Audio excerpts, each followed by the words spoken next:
Long ago, in the mighty city of Babylon, Daniel served as one of King Darius's most trusted officials. Though living far from his homeland, Daniel never abandoned his faith in the living God. 3 times every day, he opened his window toward Jerusalem, knelt humbly, and prayed.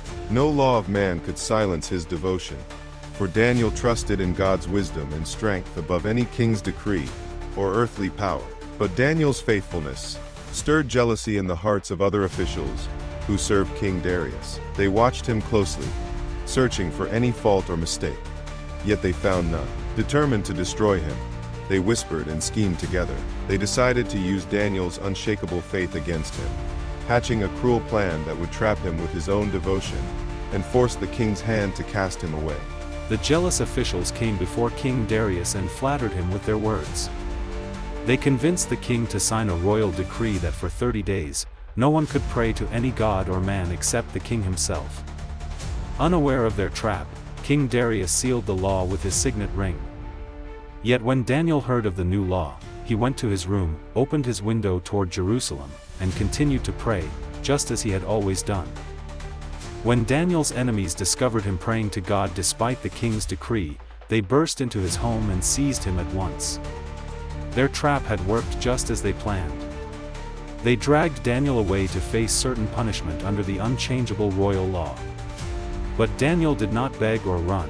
He stood strong in his faith, boldly declaring that he would serve the living God no matter what threats or danger lay ahead. The conspirators brought Daniel before King Darius, who was devastated by what had happened. Though the king deeply respected and trusted Daniel, he could not undo his own decree. Bound by the law he had signed, he was forced to hand Daniel over to the punishment. With sadness in his eyes and a trembling voice, King Darius spoke words of hope, praying that Daniel's God would deliver him from the lion's deadly den. King Darius, heartbroken but helpless, gave the order for Daniel to be lowered into the den of roaring lions. The stone pit echoed with growls as the beasts prowled below. The guards held Daniel firmly by the arms, but he did not resist. As the king looked on with sorrow, Daniel trusted fully in his God. The mouth of the den was sealed, and all hope rested in the hands of the living God who saves. At the break of dawn, King Darius hurried to the lion's den with fear and hope battling in his heart. With a trembling voice, he called out into the darkness, asking if Daniel's God had rescued him. Then, to his amazement, Daniel's calm voice rose up from the pit, alive and unharmed.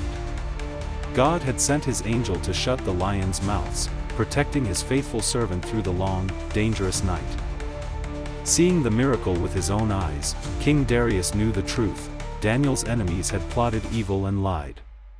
In righteous anger, the king commanded that those wicked officials, who had schemed to destroy Daniel, be thrown into the very den meant for him. The lions, who had not touched Daniel, overpowered the conspirators at once. Justice was swift and complete. Daniel's God had turned evil back on those who devised it. Overwhelmed by what he had witnessed, King Darius sent a decree throughout his vast kingdom. He commanded all people to honor and fear the God of Daniel, the living God who saves and rescues, who works wonders in heaven and on earth. His kingdom will never be destroyed. And so Daniel prospered under the reign of King Darius and later King Cyrus the Persian, remaining faithful and blessed all his days.